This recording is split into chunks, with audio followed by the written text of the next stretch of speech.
Hello, everybody, and welcome back to the podcast. Well, here we are. It is the final chapter.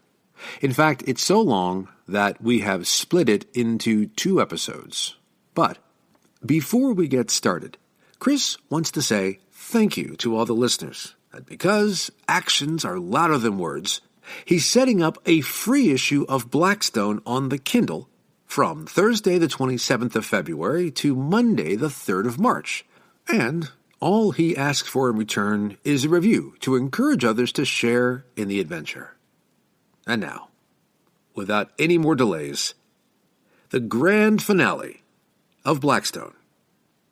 Chapter 28. 2 Adversaries. Now our threads gather on a single fateful day. Elayna warned of 2 enemies. Kerne confronted the Magister, and later that very same day, 1,000 leagues apart, Leusios faced a Traxian, impossibly outmatched. Elayna was close to her quarry, the assassin who had worked for both enemies. But had she been careful enough? Or did the assassin know she was a threat? Telling my tale in a tavern or mead hall, the drinkers would be very quiet now as I circle the central hearth. Beakers would be empty and ignored as every listener awaits revelation and resolution. Jorwin Weaver, The Keatish Cycle. Dear Father, wrote Marcos Calenus, I trust this letter finds you in good health despite the inclement weather of the barbarian north. You will be pleased to hear that negotiations have been proceeding well here in Copa, and I enclose a full account of the terms we have agreed. He frowned as shouting disturbed his line of thought. Pyrrha, his Drazian guard, entered. We have to leave, she said brusquely. Marcos gestured to his papers in exasperation. Why, Pyrrha? Because one of the houses given to the Durian trade delegation is on fire, and I don't want to explain to Motarius how I let his son burn to death. Out! Marcos looked out the window, and, sure enough, there was smoke and flame billowing out of a house nearby. He grabbed his loose parchments and hurried down the stairs. The Calenus delegation was small by Durian standards. Only Marcos, a scribe, and 2 servants. Pyrrha, though technically his guard, came and went on matters she did not divulge. He tolerated that because, even part-time, a Drazian guard lifted his social standing immeasurably. They spilled into the crowd in the street who were shouting to raise the alarm. He'd just put his papers back in order when a massive figure broke through the crowd and bumped into him. He clutched his papers to save them at the expense of his balance and fell over. I'm sorry. The big man apologized and offered a massive hand calloused by swordwork. But it was the face that startled Marcos. Piercing blue eyes, handsome square jaw, and vestigial tusks. A half-orc. He was pulled to his feet and still felt dazed as the half-orc hurried off. Pyrrha pushed through the crowd to him. You are unharmed, Master Marcos? She asked, a smile playing on her lips as she watched the retreating back of the large figure. Yes, thank you, he stuttered. Good. Pyrrha beamed and patted him on the shoulder. I'll be going again. So soon? He asked. Her eyes never left the half-orc, even after he had vanished into the crowd. Yes, it's time, she said, and slipped away after her quarry. Kerne grabbed a fresh legionary tunic and kilt from the barracks and then hurried to Valiados's private apartments on the 1st floor of the satrap's palace. Entering the large room that served as both function room and bedroom, he stopped abruptly at the sight of the witch warrior. She was standing by a window gazing out at the richly blossoming gardens below. He folded his arms. What are you doing here? Who let you in? I've found my own way in because... She smiled triumphantly. I wanted to see if you were ready to go home. If either of the Kopahi guards or Durians see you, the woman rolled her eyes skywards, then I would consider it a matter of great personal embarrassment. Anyway, you would be surprised. I may even be welcome. A mischievous smile crept across her lips and sparkled in her eyes. Kerne studied the tattoos that curled from her neckline up between her ears and eyes before twirling around her temple and brow. They made him frown. The welts from where the Magister's sigils had burned away still stung. Was she a creature of Morsos? Like what he had almost become? Pyrrha, isn't it? He asked guardedly. So, you finally remember. I wasn't ready to recognize you last time we met, he admitted.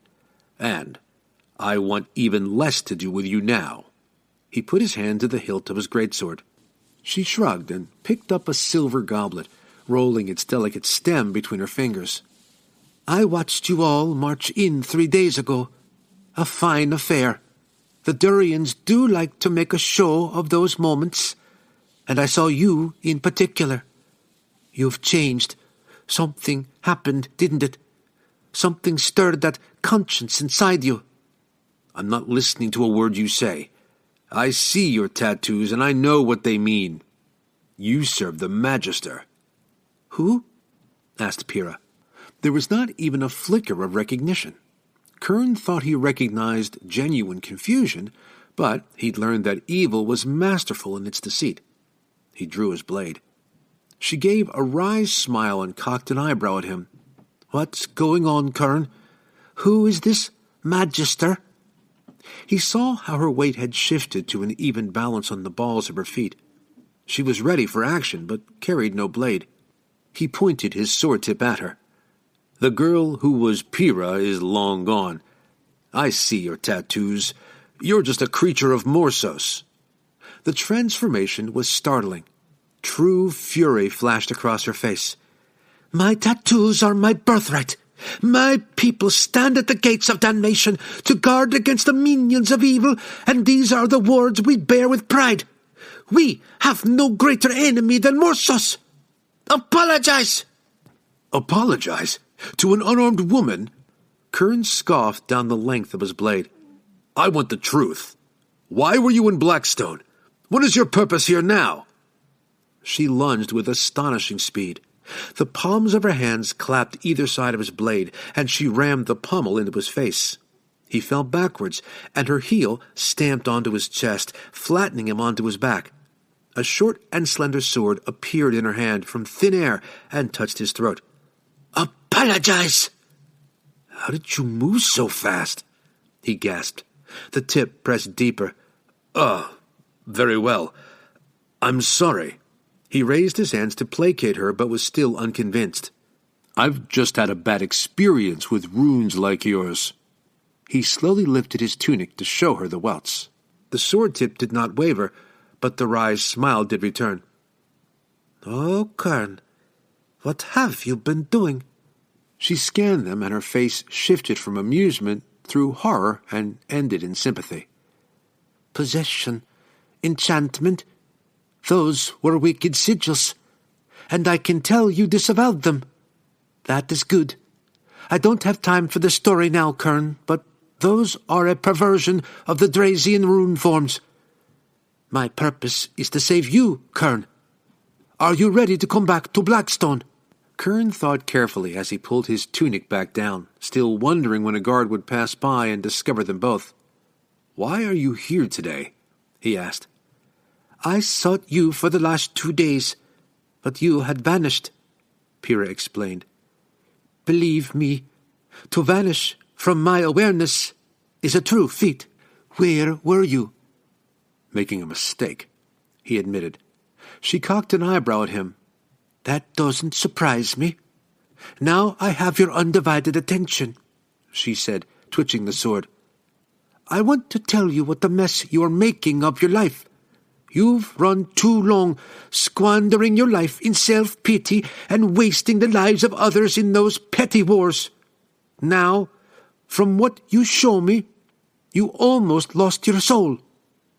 Lying on his back, staring up at the witch warrior, Kerne gave her a rueful look and shrugged. Things go wrong every time I try to be something I'm not.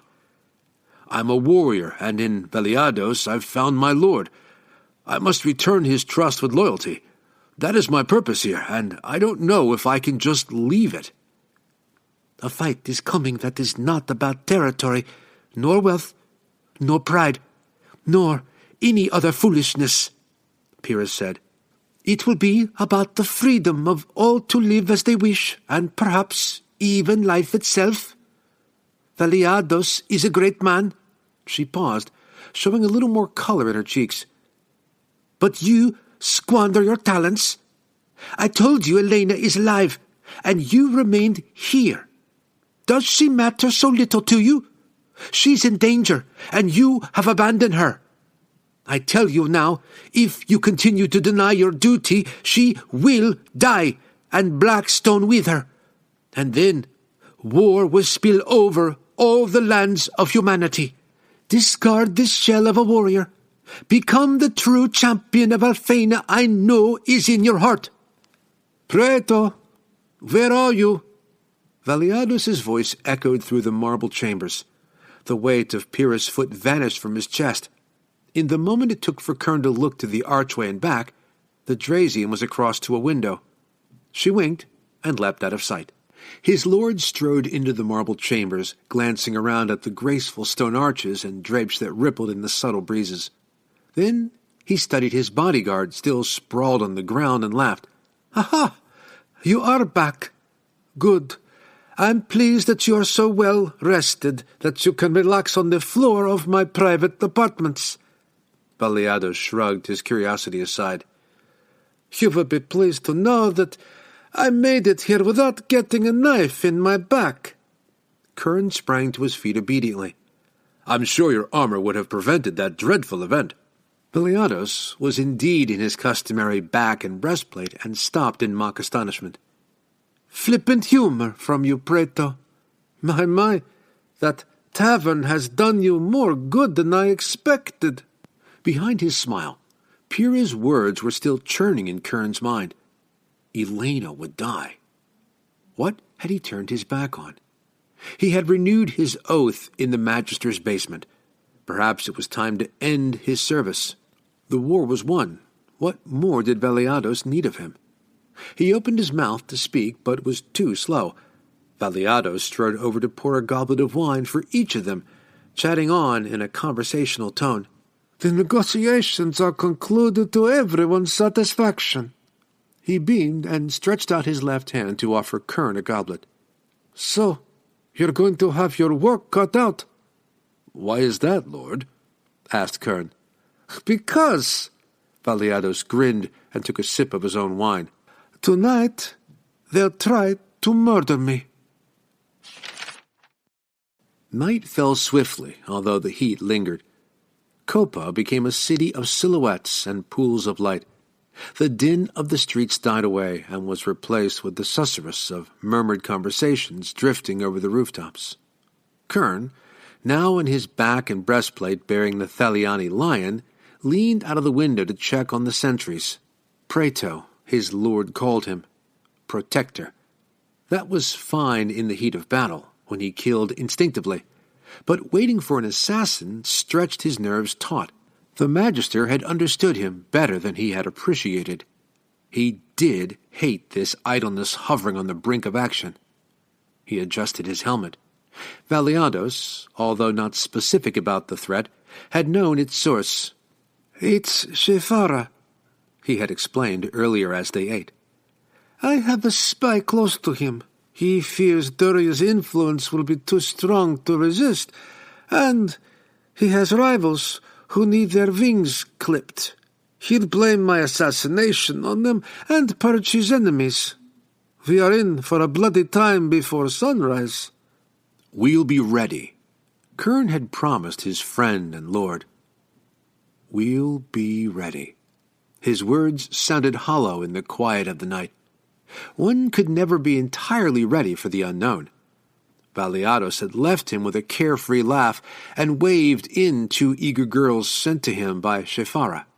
"I should search them," he had insisted. "Preto, they aren't willing enough to hide the poison needle, and if they try to garrote me with their silken thongs, then I think I can fight them off." Valiados had slapped one on the rump, and clasped the other around the waist to pull her to his bed. "Let Shefara think me to be at ease." The exotic mattress was immense and surrounded by airy drapes that gave a little privacy within the larger chamber. "You can have them later," he'd called back over his shoulder. Throughout his tense pacing, he had been vaguely aware of the giggles, gasps, and moans. The bull of Eoctavia had not even stirred at the prospect of his friend's offer. No, he'd put them all to rest. Frangios, Kutal, the bull, even Praeto. But Kerne, now wholly himself, fretted. This part of the palace had too many windows, each and every one big enough for a man to enter. Pyrrha had been able to slip in and out with ease despite being on the upper floor. Thinking about the witch warrior just reminded him of what she had said. Elayna would die if he stayed here.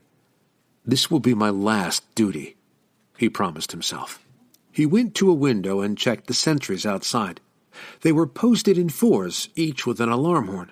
They were stationed in the doorways and scattered in the gardens around this wing of the palace. The vast majority of the legion remained camped outside the city. Too far outside. The quietness was getting to him. Such was the near silence that he could hear every rustling leaf and every stirring drape. Not knowing whether it was wind or warrior that disturbed them aggravated him still further. He paced the length of the large chamber, nodding to each of the 5 legionaries he had been allowed to station in the room, the maximum etiquette would allow. Then he inspected every window in turn again. One had a large acacia bush beneath it. Its growth was enough to help a climber or break a fall. Pyrrha must have used it earlier to disappear. At least they had one escape route other than the corridor. Valiados's antics with Shefara's women had died down. Eventually, one of them emerged with a goblet. "Your lord told me to bring you these." He looked at her suspiciously. "Don't be such a boor," came Valiados's accusation from behind the bed drapes. Kerne looked through the shifting gossamer at the naked man propping himself up on his elbow. "Yes, I'm still alive.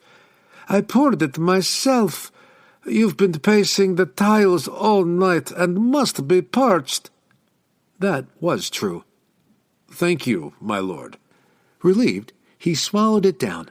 Surely the attack had to come soon. "You and your friend had better go," he said to the girl. She bowed and withdrew, quickly followed by her companion. A bored yawn echoed from Valiados, and he emerged from the thin drapes, pulling a short tunic over his nudity before buckling on a soldier's kilt of Theliati blue. "Perhaps your spy had it wrong," Kerne asked hopefully. Valiados was about to make a jocular riposte when he stopped and raised a finger for silence. Kerne had heard it too. A scuffle in the garden. Then there was a wet, guttural sound of a throat being slit. The young commander nodded at him to check below and darted back for his weapon. Kerne drew his greatsword and moved to the window. Valiados was the one man who had befriended him when others feared him. So, one last duty, he promised himself. To keep my friend alive tonight. To win or die, and then, with the blessing of Alphena and the divine, he would go back north. He would go back to Blackstone. The conflict within him was resolved. His purpose was clear. He scanned the shadows and shrubs in the garden. One group of 4 guards was missing. It was the moon that saved him. As it cleared the roof of the palace, its light struck the window ledge. When it did so, there were 2 stripes of moving shadow. Legs. Above him. Abseiling down. He raised his sword tip as an assassin in black silk swung through the window. Kerne lunged forwards and impaled him through the chest. There was a gasping scream, and the assassin slid off the blade backwards. More black shapes flew through the other windows, landing softly on the hard marble floor. Blades hissed from sheaths. They came without battle cries or bravado, just deadly intent. "To me!" Kerne bellowed to the chamber's legionaries. "Guard your lord!" The assassins came on without pause, blades darkened with black grease so they did not flash. Kerne swung, forcing back 3, but the others flowed around him to attack the legionaries. The black silk attackers moved with lethal grace. One soldier gasped and choked as his throat was slashed open, and another howled as a blade pierced his belly. He doubled over, and his cry was cut short as another blow took his head off. Kerne lunged and caught one assassin in the chest. His aim was perfect, piercing under the breastbone and angling up to puncture the heart. Blades came slicing out of the very darkness, forcing him to retreat back to the remaining 3 legionaries in front of Leusios. The general appeared calm. He even made a lazy twirl with the sword in his left hand, but his green eyes were alive and sharp. With a bellow worthy of a warlord and the cool control of a master swordsman, Kerne swung his greatsword in an arc, driving the assassins back into the shadows. He did not pause. With the swift feet of a dancer and the strength of a bull, he struck one form of flowing black silk. Flesh tore, bones splintered, and an assassin broke his silence with a scream. He struck again, punching his sword point through another's ribcage. The legionaries took down 2 more, but paid with 2 of their own. Now only one soldier flanked Kerne as he dropped back closer to Leusios, breathing heavily. The assassins had learned caution. Their impetus gone, they formed a semicircle out of reach. Kerne counted 5 assassins left versus him, 1 legionary and Leusios. The odds were good. He grinned slowly. "You look like you're enjoying yourself," mused Leusios as he stepped closer. Kerne did not dare glance back, keeping his eyes on the assassins as they edged closer. "We can take them." "I know we could."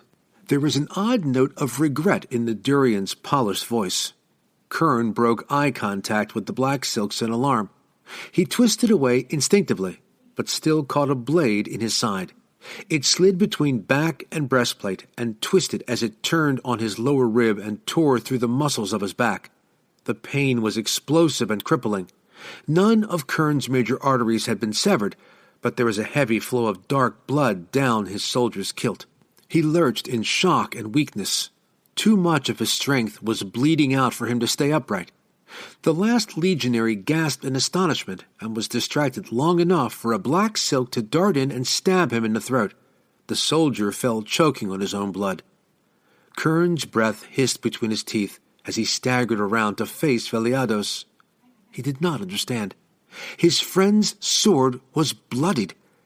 "I respect you," the noble reassured him, "and I always will." Incredulous, Kerne tried to speak, but his legs gave way. He dropped. Through force of will, he caught himself falling to his knees rather than collapsing completely. The black silks moved in for the kill, but then stopped with a gesture from the Durian lord. Kerne gasped in horror. They're yours?" Leusios pursed his lips and then gave an apologetic nod. "Your death makes this assassination attempt credible. I could say that it is necessary to pay the blood debt for that Jasfahi prince you killed and make a lasting peace with the Sultan, but that would be a lie." Leusios rested his sword tip on the base of Kerne's throat. Staring up the length of the bloodied blade, Kerne saw the oily smear of blade venom. He started to feel a burning in his veins. "What I said about Shefara was true," Leusios continued. "He will try to murder me. An attempt on my life gives me the excuse to act first. Lord Hayatha is a more trustworthy man and suits me better." Kerne shuddered as the burning in his veins entered his muscles and they became stiff. "I am sorry," Leusios sighed. "I had hoped to make it painless for you. I poisoned the water the girl gave you, but that didn't seem to have much effect." He tutted under his breath. "I'll have to speak to my supplier." Kerne found the strength to look up into the handsome face of his murderer. "I trusted, and I appreciate that. I truly do." Leusios' regret resonated with absolute sincerity. "I found you naked on that riverbank, cold and close to death. Everything I had heard about you persuaded me that you would be an asset. Your mind was broken, and I had you halfway across the empire before you were even aware of your surroundings. I bought your horses, and I armed you. I turned you from a good fighter into an outstanding killer." Kerne still felt confusion and disbelief that this was even happening. "Then why turn against me?" "Yes, the truth. I owe you that much." Valiados's face darkened. "You changed," he accused Kerne with a flicker of irritation, frustration even. "Throughout our campaign, from Havernum to the siege at Farazda, I could predict your next word, even your next thought." He shook his head sadly. "Then, suddenly, I couldn't. I hesitated at Farazda, and I smiled." Kerne gasped. Had one smile given away the changes within his heart? "Yes, you smiled," Valiados sighed. "And I wondered if I'd lost you." Kerne watched a droplet of his blood swell on Valiados' sword. It grew large enough to run down the blade and onto the base of his throat. Valiados shook his head in admiration. "The blade venom should have finished you by now." He put the heel of his hand to the pommel of his sword, ready to run him through from gullet to heart. It would be quick. The death Kerne had sought was finally before him, just when he had chosen to embrace life. Wounded by a friendship utterly betrayed, it would have been easy to submit to his end, crumbling as he had done on the muddy margins of the Ruthial. "I gave you my loyalty," Kerne growled through the pain. "But that wasn't enough, dear Kerne," complained Valiados. "No, far from enough if you were to come on the great journey I have before me. I needed you, heart and soul." Heart and soul. The words stunned Kerne. Aching spasms started to penetrate his lungs as he remembered the black crystal heart pulsing with malice. "It was you, the Magister. You arranged it." Grim acceptance of the full scale of Valiados's betrayal took him beyond confusion to a spark of indignant anger. Valiados's green eyes became intense with an anger of his own. "So the truth is that I liked you. I wanted you to be my loyal praetor. I wanted to send you back to Blackstone to be my dear and faithful agent. But," he spat out the syllable full of bitterness, "if the Envenomorsum cannot have you, then no one can." Valiados shifted his weight behind his blade to drive it downwards. Kerne's favorite prayer flashed through his mind. "Alphena, while I breathe, I hope." He head-butted the blade, making it skip from his neck and over the rim of his breastplate. The killing point skidded across the steel. His mighty heart pumped and powered his muscles. The venom coursing through his system, lethal to any man, burned in the fire of his anger. With a scream of effort, he drove himself to his feet, sending a slick of blood down his thigh and calf. As he rose, he twisted in a whip-like motion that accelerated his blade into a great sweeping circle. Valiados leapt back. One of his assassins was too slow and had his belly slashed open. Kerne knew he couldn't win. Only living mattered. All his strength went to his legs. He needed 5 strides. 2 he got as the assassins recovered from the shock of his attack. On the 3rd, they were after him. On the 4th, a thrown knife buried into his shoulder. The shock of weakness from the wound sent his sword clanging to the stone floor. He paid it no heed. Living mattered more than killing. Living was winning. On the 5th stride, he launched himself away from the swirl of black silken swords and through the window. He crashed into the foliage of the acai bush and scrambled into an agonizing run. Letting his limp arm hang useless and pressing his good hand to the wound in his side, he fled through the gardens, passing the bodies of loyal men Valiados had sacrificed to his own ambition. As he left the garden, he glanced back and glimpsed the silhouette of the tall, athletic prince leaning pensively on the windowsill of the palace, watching him flee.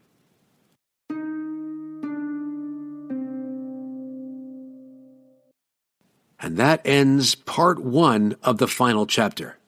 Next time we will return to Blackstone for the big climax. Also, just as a reminder, and as a thank you from Chris, you can get your very own copy of Blackstone for free on Kindle from Thursday the 27th of February through Monday, March 3rd. See you next week for the final part of the final chapter.